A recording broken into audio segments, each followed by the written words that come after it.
Hello and welcome you all to our YouTube channel VSA Jaipur. Class 10th history. आज हम आपके लिए बहुत ही इंपॉर्टेंट क्वेश्चंस लेकर के आए हैं चैप्टर फर्स्ट से related, which is the rise of nationalism in Europe. ये इंपॉर्टेंट क्वेश्चंस बेटा एग्जामिनेशन पॉइंट ऑफ व्यू से बहुत ही इंपॉर्टेंट है, राइट? सो इनको बहुत अच्छे से अपनी नोटबुक में नोट डाउन कीजिएगा, right? So let's start. So सबसे पहला क्वेश्चन यहां पर जो आता है वो है who was count Cavour. Count Cavour के बारे में पढ़ा था हमने अपने नोट्स में, राइट? तो वो थे कौन? हमारे पास चार ऑप्शंस हैं। वो चीफ मिनिस्टर ऑफ इटली थे, और revolutionary of Germany, a Catholic missionary, या फिर the chancellor of Germany, right? तो कौन थे काउंट कैवोर? इनके बारे में हमने पढ़ा था बिल्कुल। इटली के यूनिफिकेशन में इनका बहुत बड़ा हाथ था, राइट? बहुत बड़ा इनका कॉन्ट्रीब्यूशन था। तो correct answer will be chief minister of Italy. वो कौन थे बेटा जी? वो चीफ मिनिस्टर ऑफ इटली थे, right? Moving towards the next question. Question number second, which of the following state lead the unification of Germany. Germany का भी ऐसा unification चल रहा था, हमने दोनों के बारे में पढ़ा था अपने नोट्स में, राइट? कैसे इटली यूनिफाइड हुआ था, कैसे जर्मनी यूनिफाइड हुआ था, इन दोनों के बारे में हमने पढ़ा था ऑलरेडी। तो कौन सी ऐसी स्टेट थी बेटा जिसने यूनिफिकेशन ऑफ जर्मनी को लीड किया था, सबसे आगे जो रही थी, जिसने पूरे जर्मनी को यूनिफाई किया? तो कौन सी स्टेट थी वो? तो वो स्टेट थी बच्चे, क्या वो बावेरिया थी, क्या वो प्रुशिया थी, क्या वो राइनलैंड थी, या फिर हैनोवर थी? The state name correct option is the Prussia, right? तो Prussia was that state. Moving towards the next question, which of the following treaty recognized Greece as an independent nation? Greece के बारे में ही पढ़ा था हमने, right? और ये भी जाना था कि एक ट्रीटी साइन की गई थी जिसके अंडर में ग्रीस जो है वो एक इंडिपेंडेंट स्टेट बना था। तो व्हाट वाज दैट ट्रीटी? क्या नाम था उसका? क्या था नाम? Treaty of Versailles, treaty of Constantinople, इधर it was treaty of Frankfurt, या फिर treaty of Vienna. Which was the treaty it was? So the correct option is Treaty of Constantinople. Yes, this was a treaty जो sign की गई थी जिसके अंदर Greece को एक इंडिपेंडेंट स्टेट जो है वो अनाउंस किया गया था। Moving towards the next question, what it says, what was the main objective of the Treaty of Vienna of 1815? Vienna में कुछ कंट्रीज मिल करके एक ट्रीटी इन्होंने साइन किया था, और वो ट्रीटी का एक मेन ऑब्जेक्टिव था। वो क्या ऑब्जेक्टिव था बेटा? यहाँ पर आपको चार ऑप्शंस गिवन है। First is to undo the changes brought about in Europe during Napoleonic war. Napoleon से वॉर किया गया था, ठीक है? कुछ कंट्रीज ने पार्टिसिपेट किया था, हमने पढ़ा भी था इनके बारे में। BARP कंट्रीज थी ये बेटा, right? Britain, Austria, Russia and Prussia. After defeating Napoleon कुछ उन्होंने एक मीटिंग करी थी बेटा, ठीक है? और उस पे एक ट्रीटी साइन की थी 1815 में। तो वो ट्रीटी का मेन ऑब्जेक्टिव क्या था? हमारे पास चार ऑप्शन है। सबसे पहला है to undo the changes brought about in Europe during the Napoleonic war, कि नेपोलियनिक वॉर के समय पर या नेपोलियन ने जो भी चेंजेस लेकर के आए थे उन सबको अंडू कर देना। Second is to plan the unification of Germany, कि भाई हमें आप क्या करना है, जर्मनी को यूनिफाई करना है। Third is to restore the democracy in Europe, कि जो यूरोप है हमारा वहां पर हमें डेमोक्रेसी को लेकर के आना है। And finally the option is to overthrow the Bourbon dynasty. So which option is the correct one? Yes, definitely it is the correct one. A option. A option says to undo the changes brought about in Europe during Napoleonic War. कि Napoleonic War के समय पे जितने भी changes आए थे उन सबको क्या किया था? Undo किया था। इसके लिए हमने एक ट्रीटी साइन की थी जिसका नाम क्या है? Which is Treaty of Vienna in 1815. Moving towards the next question. Right? Which of the following is true with reference to romanticism? Romanticism के बारे में पढ़ा था हमने। हमारे नेशन के प्रति जो हमारा जुड़ाव है, लगाव है, उसको हम एक्सप्रेस करते थे, राइट? तो ये किस तरीके का मूवमेंट था? तो यहाँ पर हमारे पास चार ऑप्शंस है, 4 options are given. Concept of government by consent, freedom for the individual, either it is a cultural movement, और the final option which is freedom of markets. तो यस, रोमांटिसिज्म की बात की जाए तो it was actually a cultural movement, right? क्या था ये? एक कल्चरल मूवमेंट था जो कि उस समय पर स्प्रेड हुआ था, right? So these were the MCQs जो इस चैप्टर से रिलेटेड है, और भी ऐसे क्वेश्चंस हम अपने नेक्स्ट वीडियोस में पोस्ट करते रहेंगे बेटा। Now moving towards the question answers related to this chapter. First question, name the secret societies founded by Joseph Mazzini. Joseph Mazzini ने एक सीक्रेट सोसाइटीज कुछ फॉर्म की थी, उन सीक्रेट सोसाइटीज का बेटा नाम क्या था? तो नाम है बेटा, first was the young Italy in Marseilles and another one was the young Europe in Berlin. तो ये दो ऑप्शंस हैं, दो सीक्रेट सोसाइटीज आर देयर जो कि जोसेफ मजीनी ने फाउंड की थी। First one was the young Italy in Marseilles and another one is young Europe in Bern. Second question, what was the major objective of the Vienna Congress of 1815? Vienna Congress हुआ था, right? 1815 अभी हमने उसके बारे में पढ़ा था। तो उसका मेन ऑब्जेक्टिव क्या था मेन एम बेसिकली कि हमें आज वियना कांग्रेस या जो हम एक ट्रीटी साइन करने वाले, what is the main objective of that treaty? तो objective of Vienna Congress was to undoing मतलब रिवर्स कर देना most of the changes that had come about in the Europe during the Napoleonic war. तो Napoleon के time में बेटा जो भी चेंजेस आए थे उन सबको क्या किया गया था? रिवर्स करना। ये हमारा एम था during this Napoleonic war, right? During this Vienna congress of 1815। Moving to the next question, when was the custom union और ज़ोल्वेरिन फाउंडेड? ज़ोल्वेरिन के बारे में हमने पढ़ा था, राइट? तो ये कौन से ईयर में जो है फाउंड की गई थी? The correct answer is 1834। 1834 was the year जब ज़ोल्वेरिन को जो है वो फाइनली फाइंड किया गया था, बनाया गया था। Moving towards the next question, against whom the industrial workers, artisans and peasant revolted in 1848 Europe. Peasants थे, ठीक है, आर्टिसंस थे, ये सब ने रिवॉल्ट क्रिएट किया था। इंडस्ट्रियल वर्कर्स थे, बेसिकली मिडिल क्लास। तो इन सब ने मिलकर के किसी के खिलाफ जो है वो लड़ाई लड़ी थी। तो वो किसके अगेंस्ट में था वो? तो that was actually the monarchy. Monarchy मतलब किंग्स रूल, है ना? तो kings rule, they were against the kings rule and also they revolted against him, right? Moving to the next question, when was the Frankfurt parliament held? Frankfurt parliament के बारे में हमने पढ़ा था कि भाई एक चर्च था जहां पर एक पार्लियामेंट बनाया गया था, ठीक है? कई सारे लोग उस मीटिंग में आए थे, अपना उनका एक कॉन्स्टिट्यूशन की मांग हुआ करती थी बेटा। सो वो फ्रैंकफर्ट पार्लियामेंट जो हुई थी वो कौन से ईयर में हुई थी? Correct answer is in 1848। ये भाई वो कौन से ईयर में हुई थी? That year was 1848। Moving to the next question, explain the concept of a national state. National state क्या होता है, इसका कंसेप्ट हमें इसमें एक्सप्लेन करना है। Answer is most of its citizens developed a common identity. ये सबसे पहली नेशन स्टेट की जो खासियत होती है, द क्वालिटी इज कि यहाँ पे जितने भी सिटीजन्स होते हैं ना उनकी एक कॉमन आइडेंटिटी होती है बेटा। जैसे हमारी कॉमन आइडेंटिटी क्या है कि वी ऑल आर इंडियंस, ठीक है? तो दैट मीन्स कि we are in a nation state. तो सबसे पहली जो कैटेगरी आई वो क्या है? कैरेक्टरिस्टिक्स कि भाई पर्सन्स, लोग जो भी होंगे वहां पर उनकी क्या होगी? कॉमन आइडेंटिटी होगी। सेकंड, दे शेयर्ड हिस्ट्री, कि इनके पास जो हिस्ट्री होगी वो कैसी होगी? कॉमन हिस्ट्री उन्होंने शेयर की होगी, एक कॉमन पास्ट होगा जिससे वो गुजर के आए होंगे।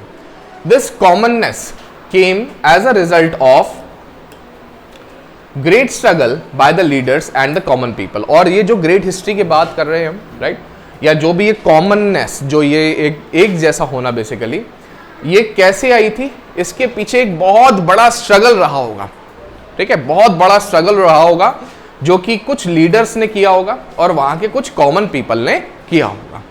तो इन सब के बाद में जो एक स्टेट फॉर्म होता है that is known as the national state, right?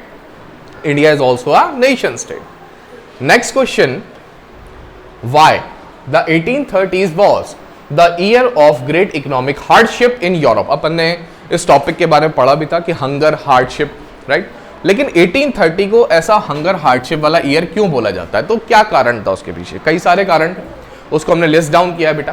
तो first was increase in population. सबसे पहला और मेन कारण यही था बेटा कि उस समय पर जो पॉपुलेशन थी वो मल्टीपल टाइम्स इंक्रीज हुई थी, कई गुना जो है वो उस समय पर इंक्रीज हुई थी, ठीक है? अब जैसे पॉपुलेशन इंक्रीज होगी उनकी डिमांड भी बढ़ेगी, भाई उनकी जो बेसिक नेसेसिटीज हैं, जो फिजियोलॉजिकल नीड्स है, उनको फुलफिल करने के लिए जो उनकी डिमांड है वो इंक्रीज हुई, लेकिन उतना हमारा प्रोडक्शन नहीं था बेटा, right? At that time what happens next कि भाई unemployment, migration, price rise, stiff competition in the market, bad condition of peasants, ये सब कारण रहे जिसकी वजह से हंगर और हार्डशिप क्रिएट हुआ यूरोप में in the year 1830s, right.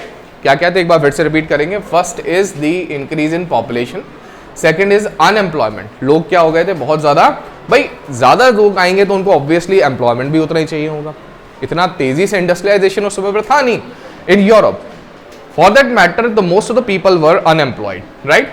Next is, देखिए एक सिंपल सा रूल है, whenever the demand is more and supply is less तो prices are going to be rise, ठीक है। तो प्राइसेस क्या बढ़ने वाले, प्राइसेस क्या होने वाले थे, वो राइज होने वाले। तो यस हुआ भी, यहां पर भी यही हुआ बेटा, ये प्राइसेस क्या हुए फिर राइज हुए।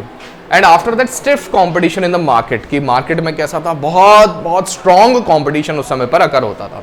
And that bad condition of peasants, और जितने पीजेंट्स थे उनकी कंडीशन बहुत ही खराब थी बेटा जी। Moving towards the next question,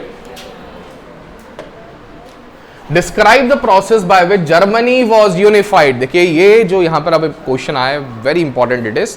examination में जनरली पास्ट ईयर्स के जो क्वेश्चंस पेपर हैं आप इसमें देखेंगे कि इधर question come from the unification of Germany और in some year it come from unification of Italy, right. तो Germany's unification, how it happened and how Italy's unification happened, both questions are very important, right?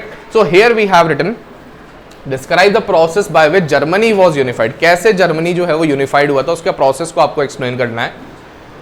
तो by 1848 the popular effort failed to succeed in installing constitutional monarch in Germany. बहुत कोशिशें की गई थी कि हम कैसे भी करके एक कॉन्स्टिट्यूशन मोनार्की, कॉन्स्टिट्यूशनल मोनार्की का मतलब होता है कि एक राजा किंग, ठीक है, और किंग के ऊपर क्या होगा जी, कॉन्स्टिट्यूशन होगा। यानी किंग क्या है, वो फ्रीली काम नहीं कर सकता। वो कैसे काम नहीं कर सकता, वो फ्रीली काम नहीं कर सकता, राइट।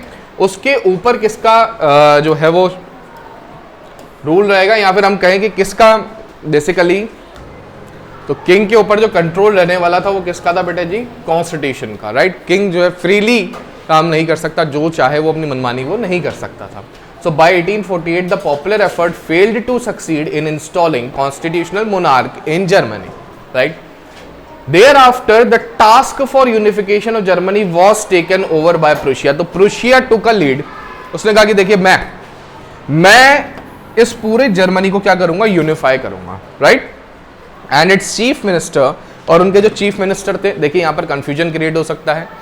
जो हमने अभी बात की थी, क्वेश्चन नंबर जो हमारा फर्स्ट था एमसीक्यू में, ठीक है, उसके बारे में हमने पढ़ा था कि कौन चीफ मिनिस्टर थे उस समय पर, तो वो थे बेसिकली कैवोर, काउंट कैवोर थे, है ना वो, लेकिन इटली के चीफ मिनिस्टर थे। यहां पर बात की जा रही है जर्मनी, तो जर्मनी के चीफ मिनिस्टर कौन थे बेटा जी, he was Otto von Bismarck. क्या नाम था इनका, Otto von Bismarck, who followed a policy of blood and iron. उन्होंने क्या कहा, भाई कैसे भी करके हमें तो क्या करना है, इटली को, जर्मनी को यूनिफाई करना है। और उनकी जो पॉलिसी थी उसको बोला जाता है ब्लड एंड आयरन।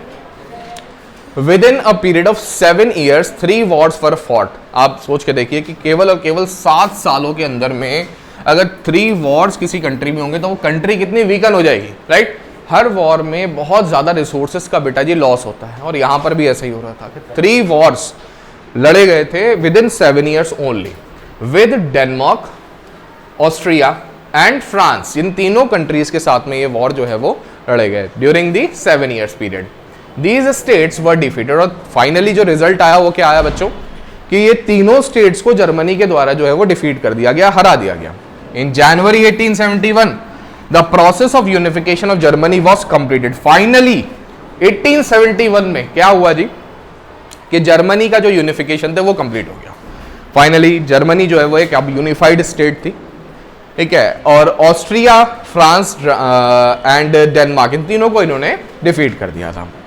अब बात आती थी कि भाई अब कौन फाइनली यूनिफाइड जर्मनी को रूल करने वाला है, तो यहां पर आया जी answer, the Prussian king.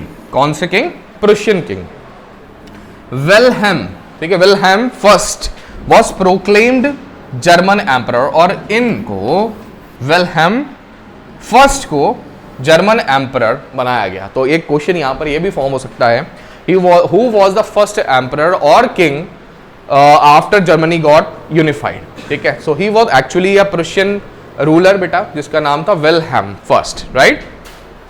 Moving towards the next question. साथ के साथ प्लीज नोट डाउन करते जाइएगा, ये क्वेश्चंस बहुत इंपॉर्टेंट है आपके एग्जामिनेशन पॉइंट ऑफ व्यू से. Describe the process of unification of Italy. As I told you, either unification of Germany will come और the unification of Italy will definitely come, right? So let's previously we have studied the German unification. Now we'll study about the unification of Italy. What it says, during 1830s, Joseph Mazzini decided to make a program to unite Italy and formed a society, Young Italy. After earlier failures, King Victor Emmanuel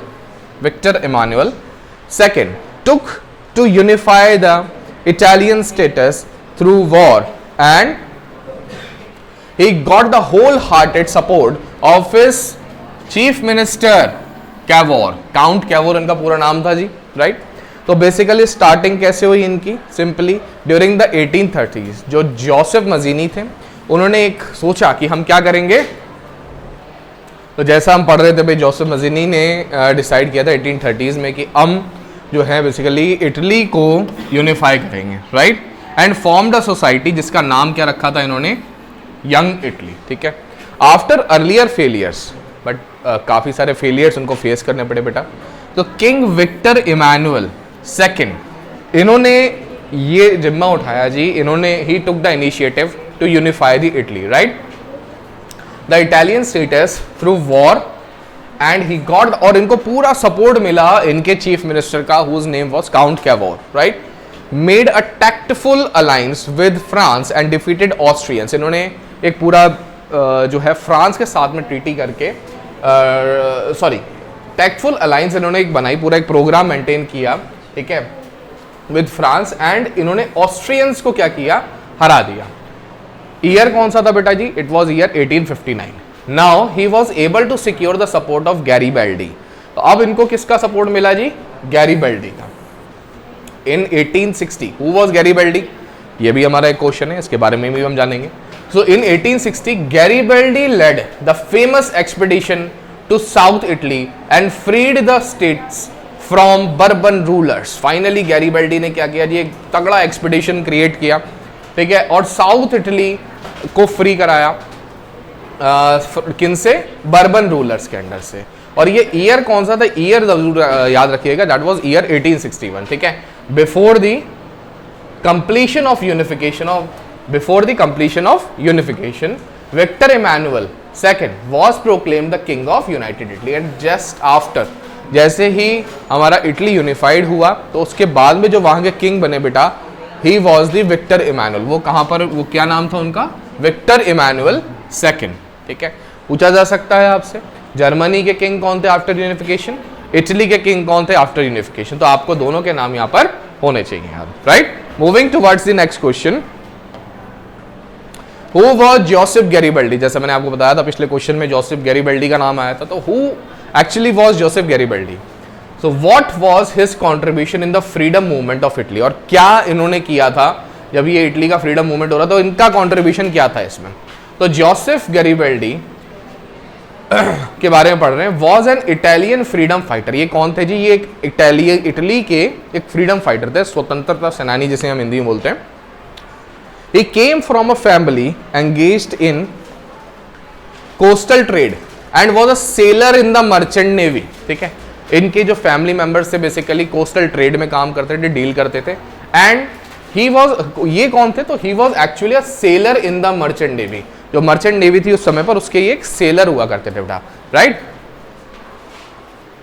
next to it is contribution. इनका contribution क्या था वास्तविकता में? ये थे कौन, उनके बारे में हमने पढ़ा. अब इन्होंने क्या कंट्रीब्यूशन किया था उसके बारे में पढ़ेंगे. सो इन 1833 ही मेट मजीनी. ये किससे मिले जी? मजीनी से मिले. And joined the young Italy movement. और इन्होंने जो मूवमेंट उस समय पर चल रहा था, यंग इटली मूवमेंट, ठीक है, उसको ज्वाइन किया. And participated in republican uprising in Piedmont in 1834. और जो उस समय पर पीडमोंट को बढ़ाने का काम या फिर अपराइज करने का काम जो चल रहा था 1834 में, इसको इन्होंने पार्टिसिपेट किया.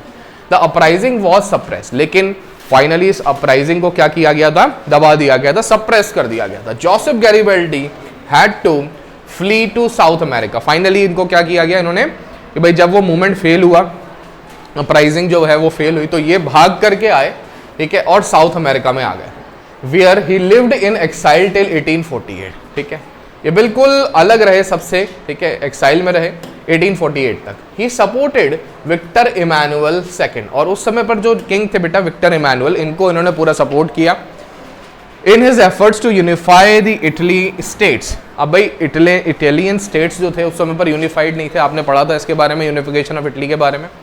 तो इन्होंने इमैनुअल सेकंड को पूरा सपोर्ट किया कि अब मैं आपकी मदद करूंगा इटली को पूरा यूनिफाई करने के लिए। Now Joseph Garibaldi led the famous expedition of the 1000 to South Italy in 1867.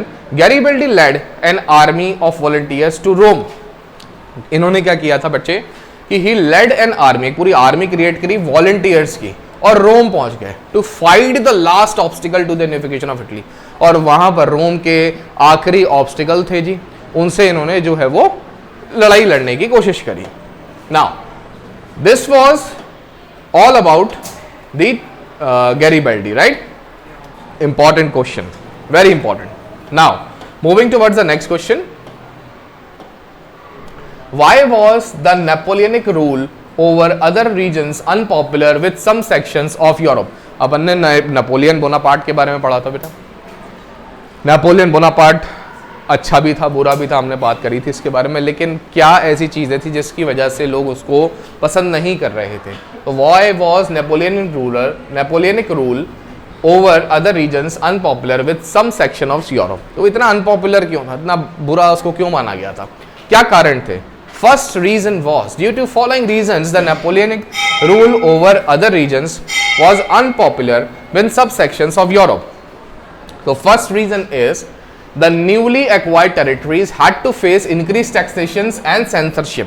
दो बड़े कारण थे बेटा कि नई जो टेरिटरीज उसके अंडर में आए थे उनसे सबसे ज्यादा पहले तो टैक्स लिया जाता था, और दूसरा यहाँ पर एक प्रोग्राम रन किया गया था which is the censorship. Censorship के बारे में मैंने आपको पहले भी एक्सप्लेन किया था मेरे प्रीवियस वीडियो में कि censorship basically is a movement जिसमें अगर आप मेरे लिए लिख रहे हो, ठीक है, मुझे सपोर्ट करने के लिए, मुझे पॉपुलर करने के लिए अगर आप मीडिया में कुछ भी लिख रहे हो दैट इज ओके। अगर मेरे अगेंस्ट में आप लिखते हो तो मैं आपको अलाउ नहीं करूंगा। तो अगर जो भी नई टेरिटरीज बेटा फॉर्म हो रही थी इसके अंडर में, उस समय पर उनसे टैक्सेस ज्यादा लिए जाते थे, साथ ही साथ एक सेंसरशिप का रूल जो है वो लगाया हुआ था। The forced conscription into French army to conquer other parts of Europe was not popular with the newly conquered people, right. एक सबसे बुरी बात और क्या हुई थी, फोर्स कॉन्स्क्रिप्शन, जबरदस्ती लोगों को जो है वो सेना में जो है भर्ती किया जा रहा था। क्यों? क्योंकि वो चाहते थे कि अपनी टेरिटरीज को वो और ज्यादा एक्सपेंड करें, तो ये भी लोगों को जो है वो फेवरेबल नहीं लगा। Then administrative reforms did not go hand with political freedom.